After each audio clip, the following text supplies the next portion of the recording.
Hello there, and welcome back. Call to the pen. Call to the pen HQ. Get the. Could you imagine if I was like that? I can't even pretend to do that for like 5 seconds. Get out of here. What's up, everybody? Let's go get it. We're doing it. Do it the only way that we know how at 115 miles off the crack of the bat. Welcome. Call to the pen HQ, part of Hammer HQ. Let's go get it. It's your host, the big dude with the big mouth from the Big Apple. Big Johnny Stud coming to you worldwide from Brooklyn, New York, as always. We coming out the chair, as always. My boy Stevie W up in the chair, as always, man. Because when you are doing it the way that we are doing it, right, with the, not just the data, right, the stats, they matter, but it's the application, it's the passion, it's the love, it's the work ethic, right? It's all of these things, the positive attitude, the desire for sustainability, and all the nuance and the context that you get when you hang out with the one-man band blowing a harmonica and banging the drum, man. How great is this show already? I hate to like pump up my own stuff, but this is just as much fun as it gets. We are covering baseball the way the cats cover football, man. We got full slates every day, plenty of gambling, lots of fun. What is there not to love? And I got to be honest, with this new pitch clock thing, I was unsure at first. I like the giddy up to the game. I don't really notice it. The few times you see a violation, yes, it's a little sickening. I think that will iron itself out. I do kind of like the steal stuff, and we have to keep our eye on the home runs, right? Again, I'm doing fantasy stuff at the same time, and I think a lot of times that's where the science lies, and that kind of leads into the betting where hopefully I think I've helped to find an edge. And where I was getting with the power and how we're going to apply to the betting throughout the year, right? Because we're following, remember, the way that you bet baseball, even somebody like myself who models, right, who's the moving averages algorithm, you have to have like dials on it, right? I think of it as like a volume dial for offense. Like it's slight, right? It really should never be too crazy, but slight changes for volume to fix for the offense, right? For temperature, and then even individual settings, right? Warm in Cincinnati opposed to cold in Colorado or whatever. I think Colorado's a great place to hit, but you know what I mean? Cold even in New York or Chicago, damp and wet and windy opposed to, sunny and blowing out in Florida. Keep that in mind, the malleability. And I never want to be thought of someone that kind of flip-flops, because in this world of ours, right, changing your mind with new data, it's not really flip-flopping. It's called critical thinking. We have people that, you change your mind. I have new information. Hopefully not every piece of information makes you, whipsaw yourself. But we're going to have to keep our eye on the offensive environment. And I think you'll see that in the discipline plan here. Again, we are using BetStamp to track all the bets and stuff. I think we're right around flat, as you should be. If you're betting live at all right now in this part of the season, again, it really should be a data collection phase. But, I'm doing the model and stuff, all that. You have to, because it's a lot of fun. But I think as long as you keep your risk dialed down, just keep the scores to a minimum, keep yourself in the game. We want to make sure that we're betting live come, September. All right, enough of that. We need more of this. It's the fastest show with MLB absolutely anywhere. Take that bad boy to the bank and rubber stamp it with my name on it. You can guarantee that one. All right, we're going to have to go like a whirlwind as always. What else is new around here with the Call to Pen crew? Everyone rate, review, and subscribe to the YouTube channel in a little bit. I'll put on a clinic or two that ask you to stick your cartoon finger right up inside me. Because whatever, those likes just matter way more than they should. That's like the first question that you ever get asked when it comes down to this stuff in this analytically driven, world we're in. So today, everything is in the afternoon. So get your betting boards ready. I don't think I have anything live in the first few games. It just kind of happened that way. So without any further ado, hold on just 1 second. I want to look at my offensive stuff that I think I screwed up. So, all right, the offensive stuff may be a little, the numbers are correct. I just have to do maybe a bit more scrolling, but we'll see. We don't want to overweigh that stuff anyway. First up, it's the Baby Bears from the nice part of town in Chicago, going to Cincinnati. Marcus Stroman and Hunter Green. Cubs minus 110 favorites, slight favorites over Green. Whenever I kind of think of it, I'm like, ooh, like, whenever I have the pitching edge and the plus, because remember, we like to think in terms of F5 as well here. F5 is your first 5 bet. And if you're unfamiliar, just really quick, I think I like to bet F5. What else to do? But the reason is I really hate bullpens. I don't like the usage. And even if you get the guy you want, you don't know if he's going to produce. It's really wonky. It really, really is. And the time wasted and all the hoot and hollering, it's just really not my style. And especially if you have a favorite, we're going to have one today. Actually, it's a money line, but the point maintains, if you have a favorite, okay, and now we don't bet crazy high. You'll never see me ever bet minus 300. If I ever post that, I've been kidnapped. But even, let's say we do have a minus 130 or something like that. If we're tied through 5 innings, me as a very strict kind of handicapper, I really kind of consider that a loss, like from a systemic standpoint, right? From like a strategic standpoint even. looking back, right? If we're going to be applying underlying statistics, trying to ignore outputs and surface stats, we need to do the same thing with our own production in the betting realm. If you're tied after 5 with a favorite, you lost. I'm sorry. I hate to break it to you. Can you imagine paying juice to get the Yankees and being tied after 5? You lost. You get your money back on that tie. I mean, I absolutely love it. And after that, let's say things went awry, which, again, I think that's probably objective. Whether or not you agree that, you think it's a lost cap or not. I think you're betting on pitching and you want to be ahead after 5, at very least tied. If there were runs scored, let's say your pitcher got knocked out, now you're in like a battle of the bullpens, and you don't want nothing to do with that, especially at the juice that's attached. So again, we're always trying to. It's not just Yankees, right? You want that, you go somewhere else. This is how did hopefully not just how to play the piece and what board to put it on. Maybe at one point we're going to be like how to make the piece itself, because I think it's always about the next layer. All right, so it's Cubs and it's Reds. We know all the hitting going on in Cincinnati. I don't know how they post these totals so low sometimes. We've already smacked a few of them. And if you're into the betting stuff, check me out on Twitter at John Legazik. It's really hot and heavy for the true degens, like for the truest degenerates. All right, so Stroman has actually looked really good. I actually like him more than these 2022 stats will show. I know we have a few people that are, if you're following this stuff on Twitter, you can go to these pitching sheets I'm referring to. They're 100% free, and it'll help you kind of understand some of the painting, right? Because that's what we're doing, right? We're kind of telling the story. ERA doesn't do it, though he was even good in a season that I didn't think he was great. Stroman showed up this season already and looking pretty filthy, even getting Ks. We know he's also very analytically driven, also to the Cubs, which is funny. Not something that people, I think, generally think about the Cubs as like a pitching org. But remember, when you see I got a weird reference. Hasaka now, right? Who remembers that? A Wonka wash spelled backwards, right? And Willy Wonka with it. Then goes into the machine, all disgusting, right? And it comes out, and it's all clean. That's kind of it. If you see pitchers go in, come out, new velos, new shapes, new arsenals, and it happens again and again, you start to get with these guys. The Cubs have looked really good. They've done really nice work with Stroman now, with Justin Steele, went and acquired Wesneski, and he looks really sharp. Again, you got to be careful how we're grading these pitchers in Cincinnati. But back to Stroman, he looks really good. We know the K's a bit low. I think that's a step up. The walk rate always really good. He's always getting ahead. That number up in the 60s. As always, keeping the ball down. The ground ball machine, that number is always going to be in the 50s to mid-50s. So it's going to be interesting to see how he plays up in this environment. You think this environment really is conducive to a pitcher like Stroman, and why he is the slight favorite. The thing I like, and maybe this is me, I don't have any money on this game because I don't really like to bet on pitching in these offensive environments. Right? I truly think of Great American Ballpark as cores, right? To me, they're the same. If anything, I think I like to hit in Cincinnati more than I like to hit in cores because it's more conducive to home runs. That being said, Hunter Green is just a G, and it's like pure electric sex. You know what I'm saying? It's everything awesome. Not only was he good and showed us flashes. I covered this in my rankings, the fantasy stuff.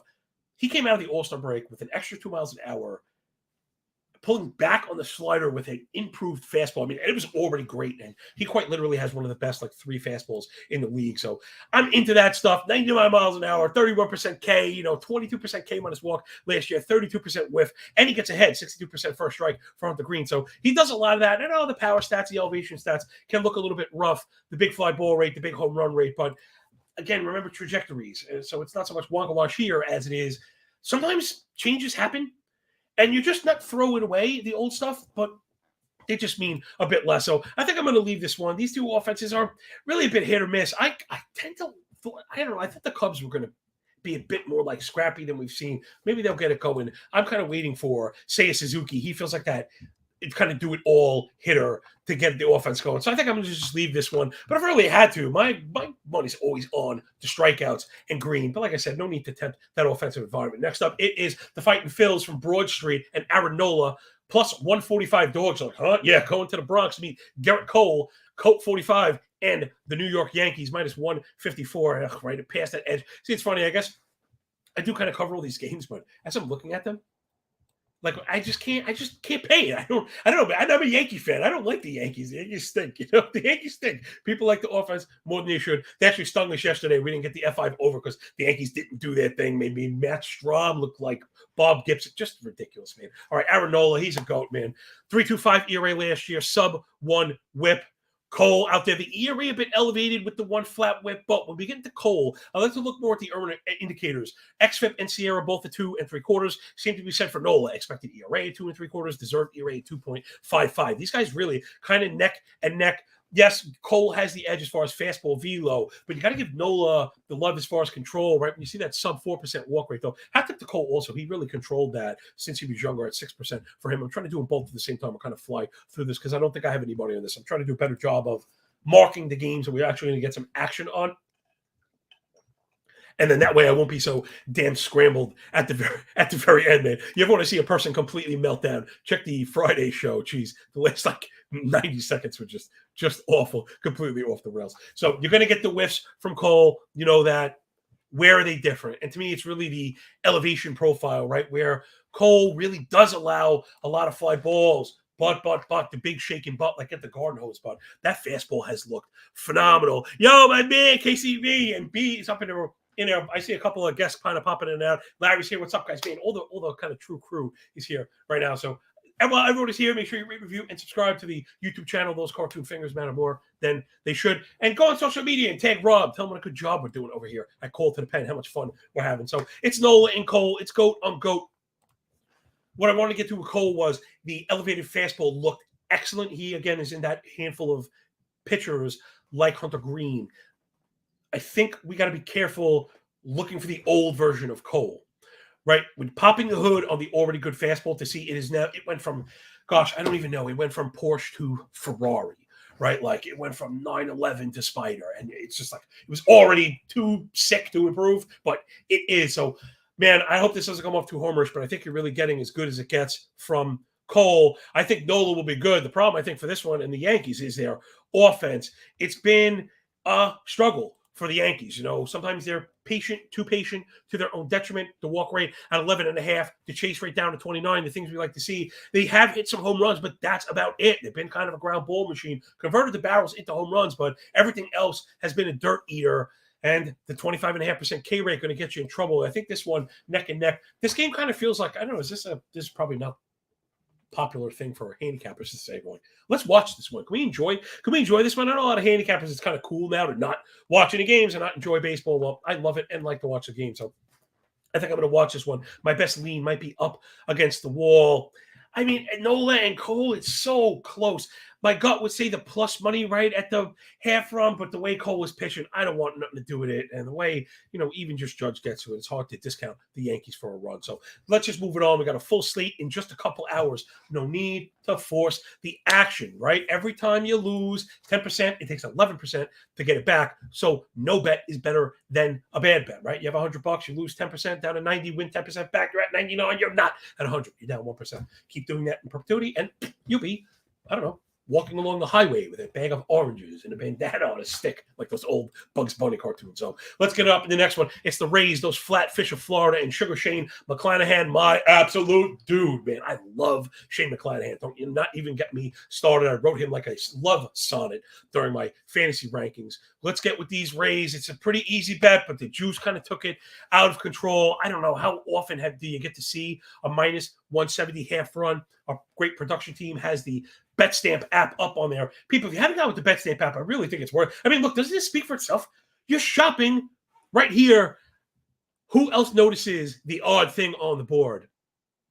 Now, BetStamp does a great job of highlighting the best price, which, again, right, it's a computer program, is the highest number. However, what you'll notice and what's happening, we're having the run line pushed to 1.5. Those are F5 run lines, 1.5.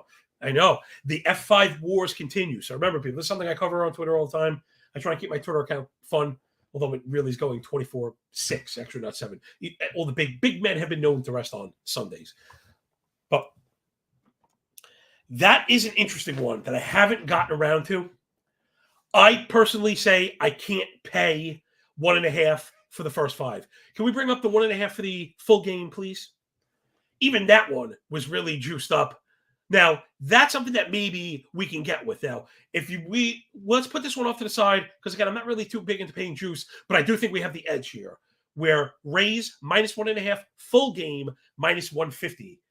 I don't think you could look to cover 2 runs in an F5. I just think that's way, way too difficult. Again, McClanahan doing everything. 2.54 ERA, .93 whip last year, a 5.54 OPS. God, I love Shane McClanahan. Just does it all. 33% CSW, elite. 35% O swing combined with a sub 80% in zone contact rate. So he can beat you out of the zone and then beat you inside the zone, even when you know what's coming. He's awesome. Other side, Patrick, the gas can Corbin. I'd like to just take a second to thank Patrick Corbin for personally, he's in a long line of pitchers with Homer Bailey and Edwin Jackson that have sent my family to Disneyland on several occasions. And when I'm not betting on baseball or betting derivatives in the ES market, this is what I enjoy most. Is Disneyland. So thank you, Patrick Corbin. 6.3 ERA, 1.7 whip. How did you get 152 innings of that? Because they gave him the money, baby. 8.88 OPS, just ridiculous. 11.1 K minus walk last year. 9% swing strike. 90% in zone contact rate. I know we've had pitchers make starts. That will be the next thing. When we get to the third time around, I want to start incorporating this year's the same way we don't want to overreact to anything. Right, like if you check my pitcher sheet this morning, I just use Gaddis's. We'll talk about him in a second. His minor league stuff. What are you going to do with 7 innings? It's not going to lead you in the right direction. So, small sets aside, Corbin. I'm not buying anything he's selling. I think you could stick with what we know. He's been terrible. He gets hit way too hard. 11% barrel, 1.6 home runs per 9. Last year, a 4.43 expected WOBA on contact, minimum 8.40 OPS to both lefties and righties. The Rays swinging the hot stick. So I think we're going to be good there. Are they leading the league in runs? 37 runs, 900 team OPS.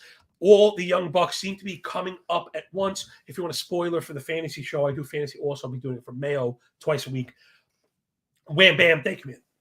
Wham, bam, thank you, ma'am. 30 minutes, 2 times a week, advanced leaderboards, and then ads at every position. You're going to see lots of Rays. Jose Siri looks like he's one of the big breakout players already. Tampa Bay already had Wander Franco, and I know I've been known to kind of knock him in 5x5 circles. This is true. This is true. The receipts are there. You can get me on those. But I've always said he's uber talented. It's beyond like otherworldly talent for Wander Franco. The thing is, if I didn't know if he had the home run stolen base juice, and it looks like we're seeing it, right? The idea was, I believe if we ever saw it, it was going to the moon. I didn't know when it was going to be, and you had to spend a high pick. It looks like Wander Franco's going to be awesome. So I'm really going to be digging back into Rays. So if you want to get that 150 full game run line, I think we can hit that for 0.30. You can tack that one on. I'm into that. I want to try and stick with my analysis and back the teams that I like. I think Washington is trash. I think Tampa is really good. I think Sugar Shane is going to be pushing for the Cy Young this year. All right. Who's next? Let's get it. Pablo Lopez. For Minnesota. Oh, man, I almost crossed up my M's in the revenge game. I don't think I've ever said that in my entire life. I don't think I've ever said that. That's the first time. So Pablo Lopez and the Twinkies on the road, minus 120 favorites against the Fish, the Jesus Lizard, 110. Tell you right off the bat, I got that edge that I like. Luzardo is, again, one of my guys. All of the kind of stank that I'm into, right? So as you could tell, I'm a big pitching guy because I think that's what dictates these races to 15 outs more so than offenses. Though, of course, if you're following, we're not going to look to go up against a hot Astro team, I really don't want to go up against any hot anybody team. But especially the big dogs, the Twins are not really that. I think Jesus Lizard has got the upper hand. Not that I don't like Lopez. I think last year was as good as it gets. And even then, 23.5 K to 7 walk, which is good. 16.5 K minus walk is all right. The whip rate of 28, it's good. It's good. It's good. It's all lower end. It's all lower end. He kept the ball down last year. And for the amount of barrels he gave up, they were not converted into home runs, and he kept the expected WOBA down around 300. I'm just not sure that I'm buying that again. Plus, we know there's like injury risk with him anytime he's even on the bump to get through one game. So give me the Jesus Lizard, 3.3 ERA last year, 1 flat whip, 5.91 OPS, the 32 whiff, the 31 CSW, 30% K. Those are the things we're looking for. He looked ridiculously good already this year, 81% in zone contact, so he can beat you in, beat you out. He's avoided the home runs with the sub 290 expected WOBA. I think the Marlins offense is bad. I think I was thinking about lying to you, and then I decided not to. They K way too much, but that's not really Lopez's game. these balls have been okay when they've made contact. So I think we're going to need that. You see that reflected in the hard hit rate via Fangraphs or Baseball Information Solutions. That number 33.5 is good, right? That's well above average combined with 86% in zone contact for Miami. So if they get to stick on it, they have been okay. It's just been they're not stealing bases.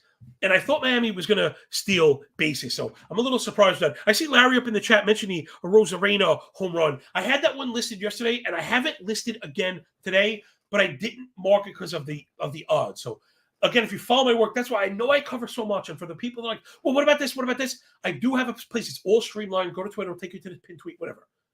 But I mark all the algorithm hits. So Randy Rosarena was, in fact, an algorithm hit on the home run tracker.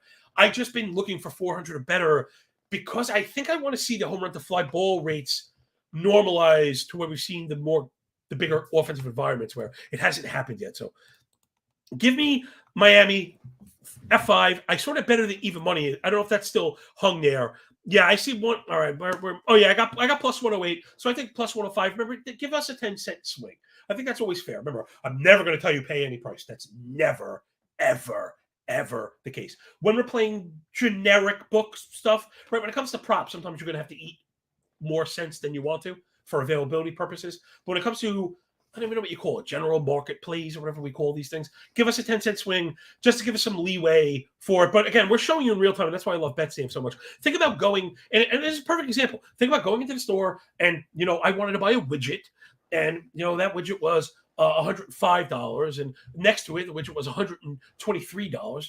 You're gonna have one person that says, "Well, it's only $18." That's loser mentality. Winner mentality is, by percentage, that's insane. I'm not paying that. What do I have to do to get my hands on the better price? Because I understand what win-loss percentages look like, and therefore how much of an impact that's going to make on the edges. Again, you make your money on the edges here, people. Again, that's why I hope the work ethic and the things that we do control, right? We don't swing the bat. We don't throw the ball. I can't promise these things. But I do like to think that I bring the very best data, hopefully presented in a clean and digestible way. And then we get on the show and we try and vocalize the whole bing, bang, boom, the big dude and you guys. So hopefully that earned the cartoon finger. Please press the like button. We have had a tremendous turnover. Remember, the people, if you follow my stuff, I'm like, I know that you get it, right? I know that you know that I know. I talk about likes and stuff. The like to thumb ratio is a thing. So you listen, you make a difference. I know it's free. Press the like button. You know what I'm saying? I don't mind asking. Don't make a brother back. All right, next up, we got to really hurry up. I'm like, the show needs to be 4 hours long, and we need to come back for a line block show. Not doing that. All right, we got Bryce Elder for the Braves. We got Miles Michaelis for St. Louis. This one I didn't really touch. Can we bring up the totals here? That would be the only thing, would be the totals. I don't really believe in either one of these guys. Elder hung a 317 ERA last year, 640 OPS. I ain't buying it. Sierra, 4.5. 10% K minus walk, single digit swing and strike, 92% in zone contact against these Cardinals. I think he's in trouble. So, again, look what the books are doing in the F5 wars. You ever seen a total juiced up at 140? You ever seen a total juiced at 140? It's ridiculous. So you can't pay that. We do want the 4.5. Now, this one ended up on the cutting room floor just based on totals. But if you are the type of player that wants to be more robust, and remember, here's a good lesson. Okay. More plays doesn't mean more risk. You determine R and can divide it into as many pieces as you want.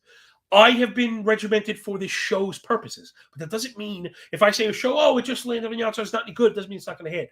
The problem is the line moved to 5, now we need 6, and it always feels like it's going to push. You're getting it at minus 110, so at least it's fair. But look, there's an 05 at minus 115. Just forget it, people. Remember, reading the board, betting the numbers, just as important as the analysis and stuff. And then hopefully, again, when we mishmash them, you put them together and what do you got? Bibbity bobbity boop. Well, hopefully, 1 + 1 = 3. So I'm avoiding this one, but I fully believe in the 05. What's the full game total there?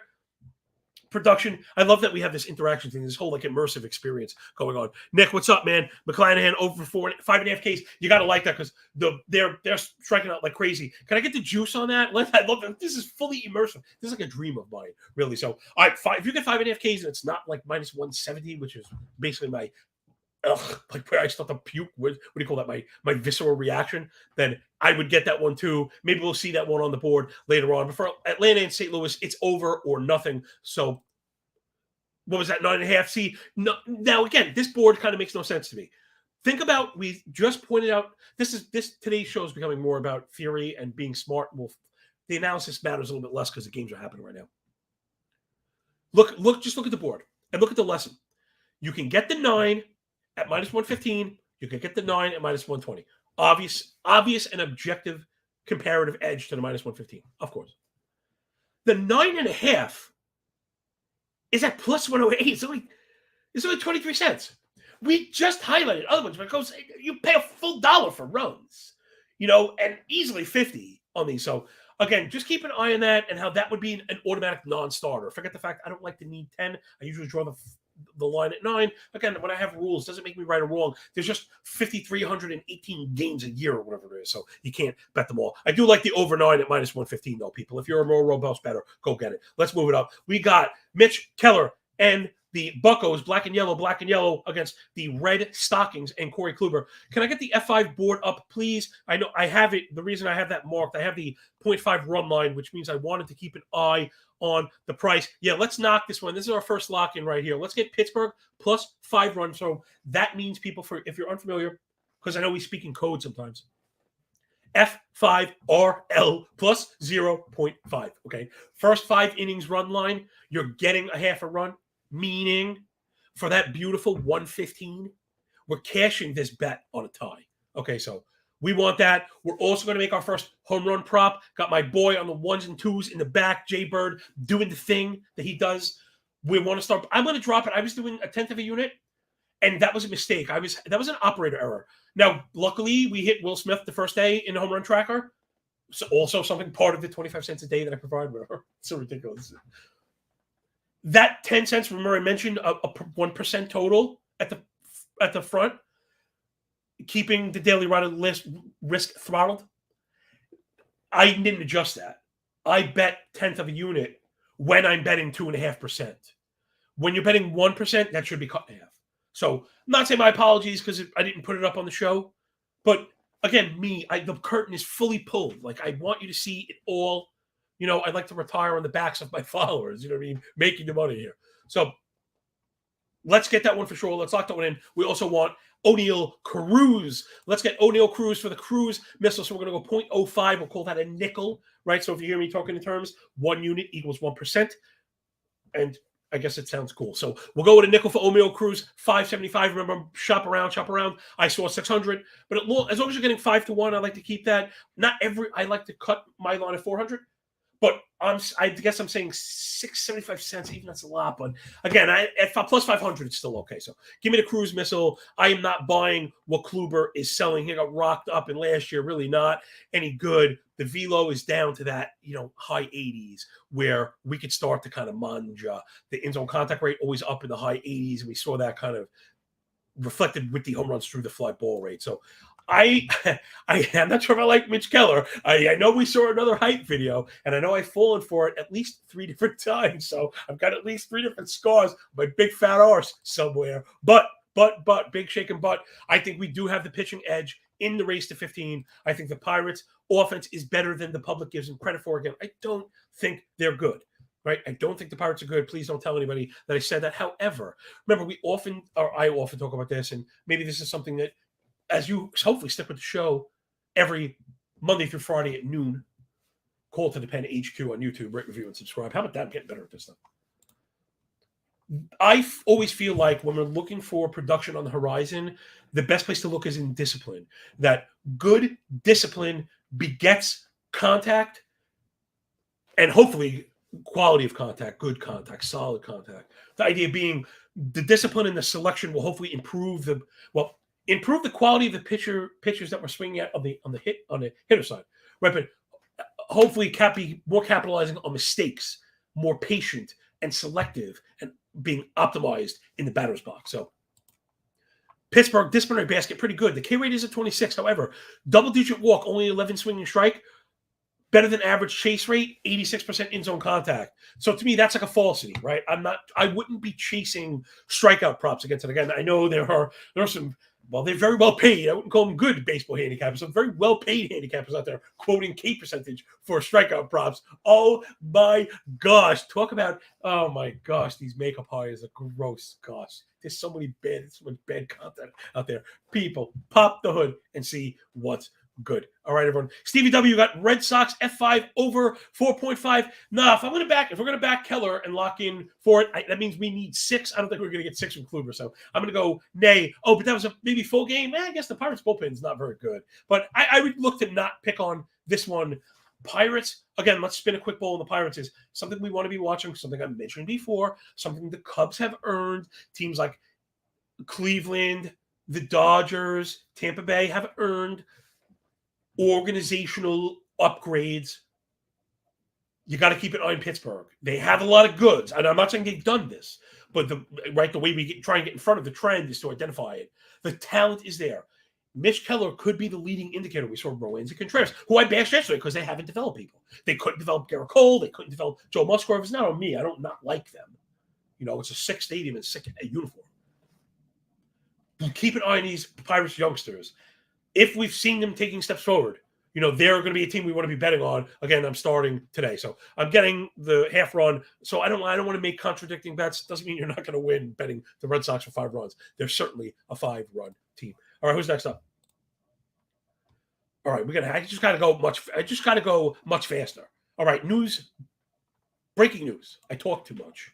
Darn it. All right, it's a Let's Go Mets go, and David Peterson, I don't know how many starters they've run already this year, except I guess they lost half those guys before it even started. Really sad for my Met fan friends out there, but I do like Peterson, the lefty, and the Let's Go Mets go going to Beertown to face the Brewers. Tough matchup here with Corbin Burns. I know he got beat up last time, but I just don't want to overreact to him. Corbin Burns is the GOAT, 2.94 ERA, 0.97 whip. This is Corbin Burns, 600 OPS. Really, he just lights up everything you could ask for. Earned run indicators all below 3, 24% K minus walk, right? So Pablo Lopez had a 24% K rate. He has a 24% K minus walk. So that's 30.5 to 6.5 for you. Keeping score out there. 32 CSW, 35% whiff. I mean, really all the stuff that we're looking for. And he also keeps the ball on the ground. This is Corbin Burns, 47% ground ball rate. Now that's what the Mets are hoping for from David Peterson. His last start was a little bit up and down. I got stung, of course. I printed the K prop, and he looked pretty good. He got jobbed on a couple of Ks, which really is always the problem with these K props. You're relying on these stupid blind umpires. But the mistake I made, the operation error that I made was I'm probably expecting too much of a workload, right? David Peterson is a 100-pitch pitcher, right? He is a full workload pitcher, but it was too soon. And I should have been on that, and I kind of chased the Marlins, who strike out a lot, and it just didn't go my way. Now, I tend to like Peterson.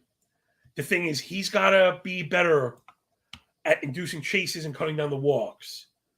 The thesis was the new slider was going to help him do that, and it has looked filthy. I mean, that pitch is pure filth. But last year, 105 innings, 48% first strike rate, 31 chase, right? That doesn't do it. What ends up happening, you're falling behind, have to go in the zone. Now, he was fortunate. For the contact made, it wasn't a lot of great contact. 85 in zone, 8 barrel, but he kept the home run per 9 down below 1. Not necessarily say it's repeatable. I think I like him more than like the stats here say. I'm surprised this one didn't get it. I guess I didn't want to go up against Peterson. I should really check the model here. Let me check my model really quick. I have everything on my fingertip here. So, yeah, okay. It's right below what I was going to say. This should have Milwaukee in front of the Mets through 5, and I have it right on that outside. I have 2.03 to 1.62, and I know that could sound like gibberish, but the idea being I have it at 0.42, so I created the algorithm to work on a 1-run scale, meaning so if you see 1 full run, it's a go get him, and then 50 is half. So I just try to make things intuitive, easy to read. Again, I print all this stuff. It's all free right now. I'm going through Twitter. Right below it. So I guess I'm leaving this one on the cutting room floor. As I was talking about, I feel like I want to get back on Burns because Burns just is not a 135 favorite, but the Mets offense is good. I guess they have been a bit sluggish. 608 team OPS is the Mets. 30% fly ball, which is way too low. 23% hard hit rate, also way too low. I still think the talent is there. They don't strike out. They are walking. And again, if you're buying the discipline bit, the Mets are going to be okay. So I guess I'm leaving this one, but maybe the day just happened too fast for me. If Corbin Burns goes out and spins a gem, we're going to say, duh. because Burns at minus 130 certainly viable. I'm gonna need I need my cutting room. I'm gonna call it the cutting room floor, right? So we have the St. Louis Atlanta over full game, and I want the Milwaukee F505. Like I need like a side saddle, like a saddle car, the sidecar, and because I want to go back and dip at the end, right? Sometimes as we vocalize these things, prices or change, or maybe even don't change the way I expected them to. We can still cover them. So, all right, next one. This one is totally a watch. I don't think you should be betting on this one whatsoever. It's the Orange Birds from Baltimore. Grayson Rodriguez getting the nod against Jacob deGrom. Man, tough sledding. Generally, you get these calls like at home in a soft matchup. I don't know, man. My dude Kyle Bradish took a liner off the leg. Now, when those happen, sometimes it's just nothing, right? Sometimes it's just a bruise and it'll be good.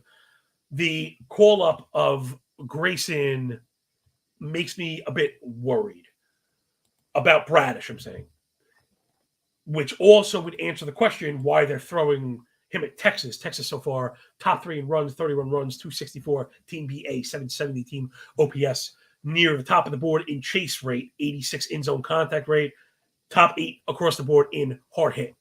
108 WRC plus. That part not necessarily standing out. The doubles, the extra base hits haven't really been there, but they're not striking out.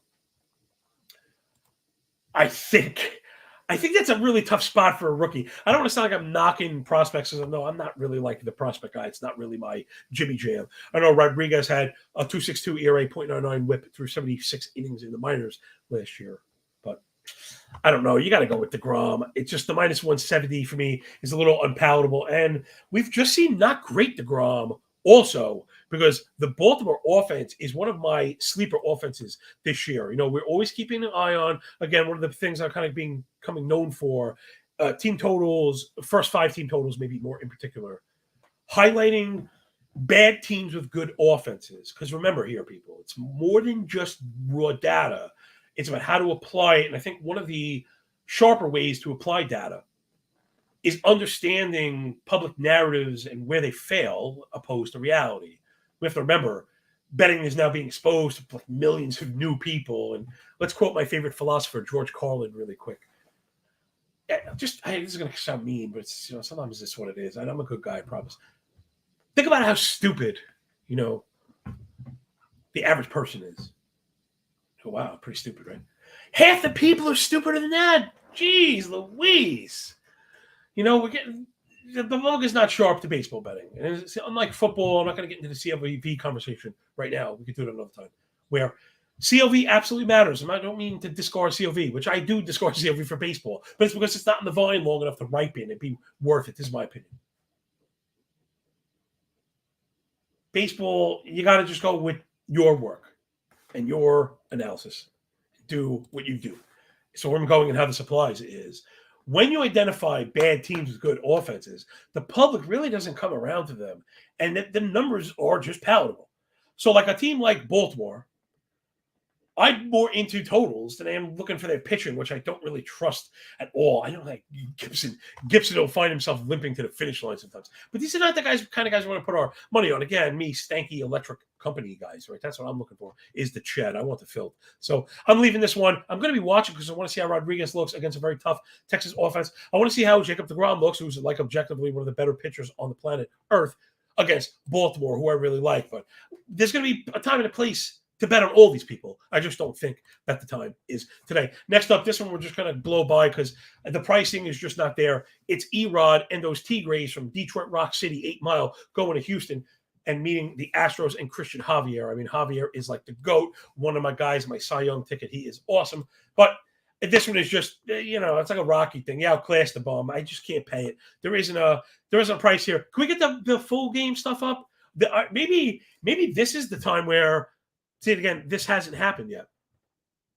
Where, wait, is that, are those, if that's a full game, let's hit this one. I'm shocked this is the case. Frankly, I'm shocked. I actually cut this one off because I didn't think we could get the Houston full game run line. Let's take it. I want to make sure this is full game and not F5. It doesn't say. Oh, it does say full game. Look at that. There's like a finger there. So That's a misprice. Let's hit that one. Oh, Hachimachi, look at me. Shame on me for not actually checking the board. We want Houston. Let's get Houston to cover. Christian Javier is going to mop the floor with the Tigers today. Maybe he'll go 6. Maybe he'll go 7. And we're going to get it. I see minus 108. That looks like the best one. And if you're not down with the BS books, then you can get to with minus 111. We'll take that one. Even minus 115 again. The 10-cent swing. Love this bet. Add this one for sure. Add this one for sure. I'm going to print this one for my subs to give you an idea. For sure.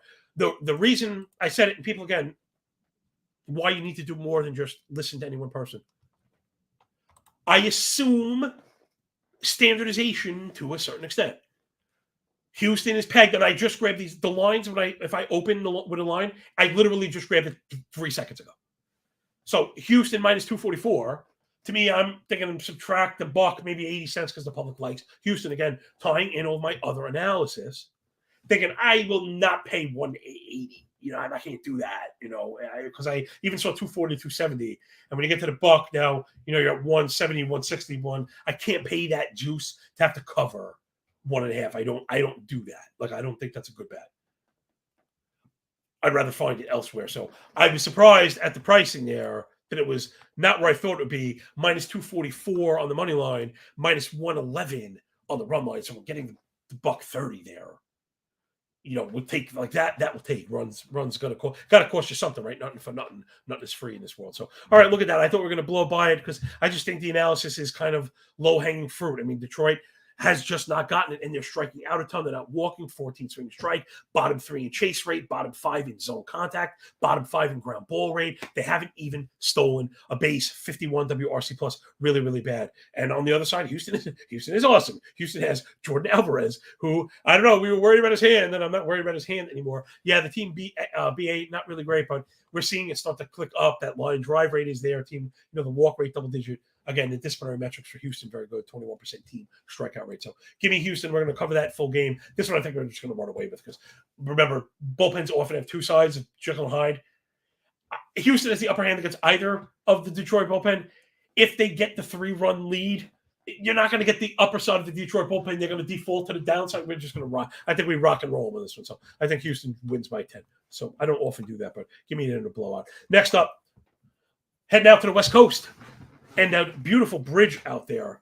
It's the Gigantes, those San Francisco Treats, Logan Webb, and the Giants, plus 123 underdogs to the White Sox. Pale Hose, wrong side of the tracks. Dylan, stop, cease, and desist, minus 130. I have this one circled in my fine little red ink. Hold on, Ryan. I'm going to get to that second in the question. Let me do my little spiel here. Logan Webb, I think, really has outperformed, though last year's stats. He looks sharp this time around. The thing I'm not buying with the Giants, believe it or not, is a really poor defense and the ground ball machine. So the White Sox have made contact, and I think they're going to get it. I think the Giants are going to have a tough time scooping it up. So I know we got the 2.9 ERA, 116 whip from Webb. Not bad, but the strikeout stuff is not bad, right? It's not there. 20% K, 10 swinging strike, 88 in-zone contact. Not great. And lefties have roughed him up in the past. Now, I think I saw something pass by my desk before that. I think Eloy is on the IL. Like, what else is new? Berger will be up, and he's got some stick anyway. I think I like this offense. I think I like this offense regardless of that. Sometimes when you do baseball, you have to expect days off for daytime anyway. But I mentioned the contact, and that's where I think that these line up. Chicago White Sox, 273 batting average, leading the league with 15 doubles because of the very high 87% in-zone contact rate. So both kind of a matchup of zone contacts. Better than 9% barrel, 340 WOBA for the White Sox. So I think the matchup is for, Jordan, I seen that, man. 2 to 3 weeks. Yeah. I was hoping to be a minimum stay. They put like minor. There's nothing minor with Eloy. Everything is major with him. So that's okay. I still think we got him. I like the minor juice. I also think we have the big bullpen edge when we get to the back of the White Sox. I like the rested White Sox pen. So I think the offense is not even close. I don't really like the Giants pen. They actually beat me up the other day, but these things happen. So I'm not going to let that go against me. I think the Giants offense is Fugazi, just not buying it. Really quick, 32% K rate, 14.5 swinging strike, 80% in zone contact rate for the Giants as a team. Just really not going to get it done. We know Cease has all the strikeout stuff. So that's I didn't get the K props. I do player stuff is a little more granular. I get to that in between this show and the first pitch. This is kick off, whatever. Before it kicks off. Again, you can check all that stuff out on Twitter or whatever, shameless self-promotion. But there's people that just love all this stuff. We have people that want home run props, so we have the model doing that. People that want, DFS plays, total bases, jock market prize pick stuff. So I have a column with that. We're getting more into that more day by day. Again, I have to kind of find my groove for all the new show stuff. And then, of course, all the F5 bets, listing all the algo hits. Again, people want to know what the algo hit. I don't play it all. People are going to think I'm crazy if you list all these hits. I don't want anyone to get in trouble. I think, how you do really means you not losing means more to me than winning, to be honest. Right now, I think it's really important that with the inception of new betting states and stuff that people just don't get killed. Okay, so we got 3 left. This one should be pretty easy. Bring up the F5 line. I was like holding my breath. I thought this one was going to move. Next up, it's the Cleveland Guardians and Hunter Gaddis, minus 123 favorites, going to Oaktown to meet the A's, those elephants balancing on beach balls, and former Brave Kyle Muller, 115 underdog. We got the F5s up here. Hold on, while we're spinning, I'll do my little Jimmy Jam.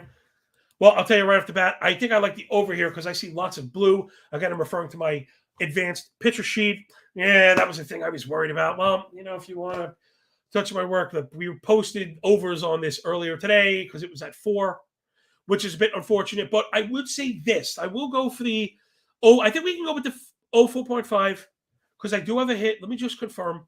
Again, sometimes I'm sorry, people, things. I don't mean to be scattered, but it is important that the information is correct and it's a fluid market, right? We're in real time covering things that are moving.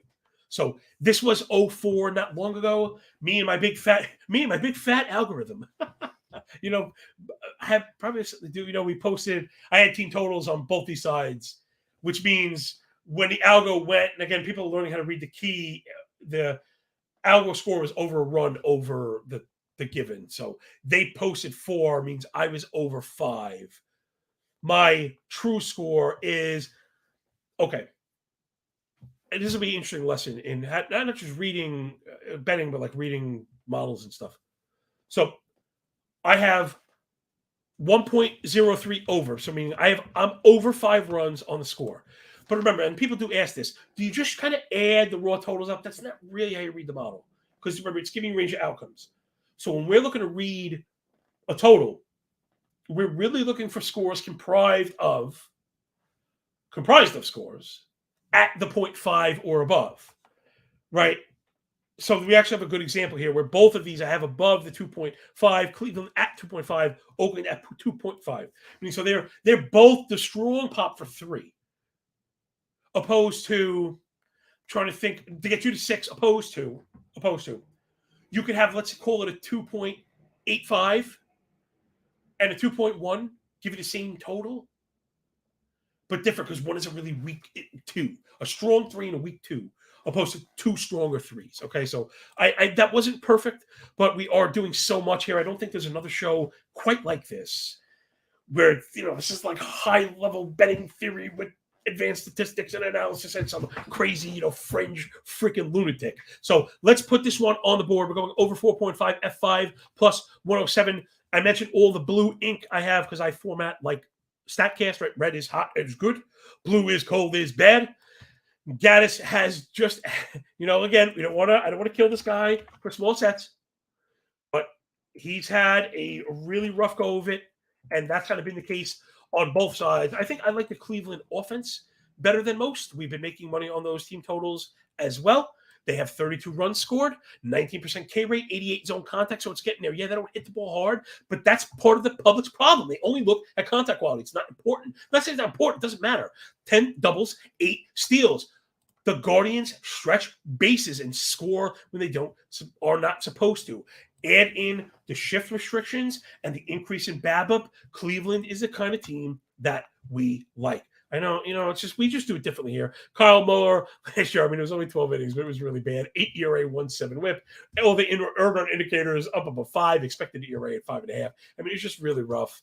I don't know what we're going to get from Mueller. And then I mentioned Gaddis, he has, I mean, he's had 2 swings at it, but he has 11 career innings across 2 seasons with a 15 ERA and a 2 whip. So 2.2 whip, to be honest, which matters in some reason. He's a cartoonishly bad. I think the public is struggling right now, and the books are struggling right now to buy into the fact that it's only April, but we're getting scoring. So that's why this was at 4 early, and it's like, oh my gosh, they put it 4.5. They listen with even money because the public doesn't want to bet on these bad jerseys. This one might be 5 by the time we close. So I think you can hit this one. I'm glad it's on the ticket. Let's move up next. I think that was it for the bets. I'm going to circle back. I have home run stuff. Let's do the last 2 games really quick so we can get out of here in the hour. It's the Halos and Shohei, the Goatani, minus 170 favorites against the Mariners and Chris, the Gun Show, flexing. Oh my gosh, I just have a hard time getting with guys like flexing. Can we bring up the run line here? This one is something I want to keep an eye on. Man, maybe this one too. All right, I think let's add this one too. I'm sorry, I should have said full game run line because this is a little too juice me through 5. I do like the Seattle bullpen, but remember, Jekyll and Hyde, flexing not any good. Angels offense is healthy. I think they destroy him. The Seattle Mariner offense is not great. Ohtani is a legit Cy Young candidate. I think people are a little too much into him as a hitter, in which he's very good. He's also like a Cy Young contender. So let's get our hands on the best value, the best price, given to us by BetStamp, .com/call to the pen, which I somehow remembered. Again, I don't have to show this. If you don't get why this makes sense, then you're probably not listening to the show because it's too hard for you. All right, sorry, hate to break it to you, but again, with the market opening up to all types of new people, I understand I can't appeal to everybody. So I'm going to appeal to the people that want to help themselves. Okay, so if you're into BetStamp, you're into helping yourself, and I'll help you. So let's go with the Angels and the run line cover full game today with the positive money, plus 105 or even a plus 110, even better. Again, go with the 10-cent swing. As long as it has a positive in front of it, we're not going to lay any juice, although it's plus across the board. So I think we'll be able to get this one. And even with the 10-cent slide, hopefully by the time we hit a kickoff, right, we'll get it. Again, Flex is just terrible. I think they're going to kill him. It's so bad. He's going to pitch to contact. But you've got to pitch to Mike Trout and Shohei Ohtani. These are not a great strategy, because those guys are awesome. So, I mean, LA is even kind of clicked up already. Top 3 in hard hit rate via Savant, 49%. So nearly 50% hard hit rate combined with 86 in-zone contact. So they're hitting everything in the zone, and they're crushing it while not striking out 20%, while walking 10.5%, not swinging and missing only 11%. 340 team OBP, 29 runs scored already. So Angels, really good. They're also deep. Good at pitch to contact. I think they're in a lot of trouble. And I think Ohtani is just sick. He does not get nearly enough credit. 238 deserved ERA last year. All the indicators love him. 33% K with the 6.5% walk rate. Guy's really, really good. Really good. He doesn't get enough credit. 253 ex-WOBA for Ohtani. So it's not just swing and miss. He's suppressing contact. He's extremely good. So, yeah, Angels by 1 million also. Last but not least, for our Canadian compadres up there riding their moose, drinking the maple syrup. It's Alek Manoah, minus 172 favorite in the Bluebirds, going to Kansas City to face the Royals with cheese. And Zach Greinke, a little long in the tooth, still doing his thing. This one's a little too juiced right now because we don't know what we're getting from Manoah. I'm a Manoah backer. I'm not a hater. But he looked a little rough. Kansas City's also one of those teams I mentioned before. Like Baltimore, like Pittsburgh, almost looks like Oakland right now. That is getting it done on offense just enough that the books are not properly pricing them. So if Manoah comes out and looks sharp, I think you eat this one. You'd be happy for your fantasy teams, happy for your Blue Jays, and moving forward, then we get ready to treat him the way that we should. Got to be really careful with pitchers that we thought were good, had rough springs, which I don't really care about, but then have rough starts, which I'm starting to care about. It can't pay the price, right? The idea of juice, or at least myself, I guess I'm not sure if I've ever really heard this before necessarily, but it's like a confidence thing, and as brash and obnoxious as I am, you're going to get me to pay the juice. I have to have the confidence in the play. So until I see him pumping the ched, the high stuff, like my boy Nick Pollock used to say, I can't back him with the juice. So it's a little too much for me. And again, I like the Kansas City offense. It's not the raw slayers, right, that you'd expect. I get it. 170 team BA, so bad. 262 OBP. But They're starting to walk. That numbers at 10%. They also have number two, in hard hit rate. 54.5% hard hit rate. Hasn't turned into barrels because they're not lifting the ball. 42% ground ball. A bit too much right now. But extremely small sample, and I think there's a lot of talent. Witt to Pasquantino, even to Perez, I think people kind of undersell the front of that lineup a bit. Again, not great, but they are pesky. A bad Manoah, what I'm getting at, is going to be down 2-zip early, and you're going to be so sick to your stomach that you paid 170. In fact, we don't ever really talk about that. I don't generally talk about live betting. It's very hard to control and get out to people. But like in a case like this is where you kind of maybe live bet, right? If they do go down 2 or 3, it's going to be a shootout. You can maybe go for it. You see what if you can get plus money for the Bluebirds, but that's where I see this one going. If Manoah is struggling, you're just going to be nauseous, and until we just see that the one outing where he says this is it, he's back, velo control mix, it's wheels up again, I'm going to have a hard time backing him, and like I said, at least paying juice. So. Okay, that will do it for the full slate here on Call to the Pen HQ. Please rate, review, and subscribe to the YouTube channel. Let's do the quick recap. Hopefully, I'm going to get better at this as we go. These things are right in front of my face. While we're bringing that up, let me look at a question from Ryan. Thank you so much for participating, Ryan. Really do appreciate you. Do you care about starting lineups for F5 team totals? I notice you usually bet them before lineups are released. Yes, it's true. I think the key is I'm not ignoring. I am assuming, which I know can make an ass of us. A lot of times, I don't want to say you can predict it, but I am looking at them, knowing that there is a possibility for a wonky day off, but meaning like I'm looking at lefty righties. I think that's what I should have said. No one can control the day-to-day misses. By the time the lineups are out, the price is reflecting that. So while I think it makes sense, and that's okay if you want to do that, you're going to pay for that. I'm trying to do the work that I think matters the most, the lefty-righty splits, which, again, managers try to anticipate. Meaning, the thing that I like about the right-handers on a team, like up against a lefty, generally that the manager, hopefully at least, sees this and has started mapping for that already. He made sure his righty sat a different day against a tough righty to leave them open for that day. That's part of the calculus of balancing the lineup is keeping your eye balance on the enemy in front of you, but also getting up into the blimp and doing the 35,000-foot view. So what were those plays that we got? Gosh, I need a young apprentice. All right, I know we got Miami F5. Can I remember these? Miami F5. One day I'm going to remember them. Chicago 130. Oh, Rays money line. LA money line. And Cleveland, Oakland, F5 over 4.5. Although, in complete honesty, between you and me and the green screen, I probably would have left that one, right? Because we didn't get in front of it the way we'd like to. And that 5 is going to cash for a lot of people where it might not cash. I mean, it would, the 4, I should say, would push for some people and lose for us. So because we ended up with those run lines, I probably would have pulled back on it, but that's okay. Again, I have the risk dialed down for exactly this reason, right? Unit equals percentage of stack.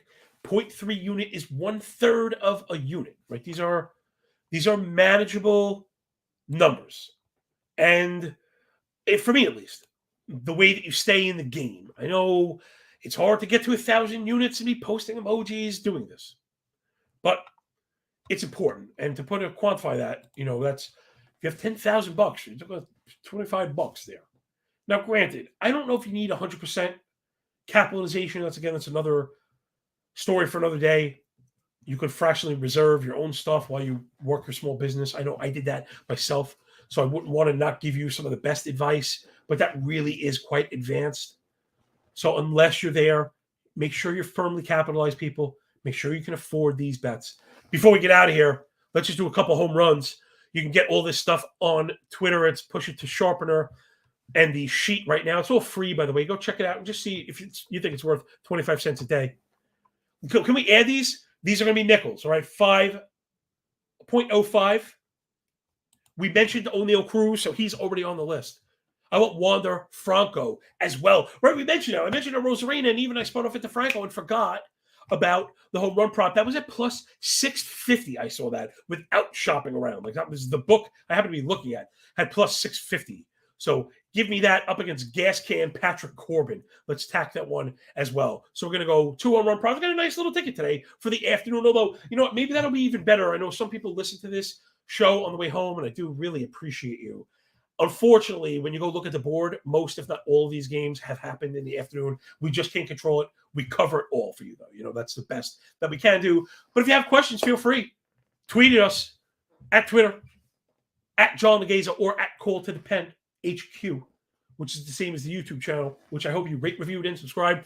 And for the audio-only listeners, a 5-star review is the compliment, the tutti compliments. Thank you so much for picking up. We're putting down Mike Kalo. Thank you, Mike, dude.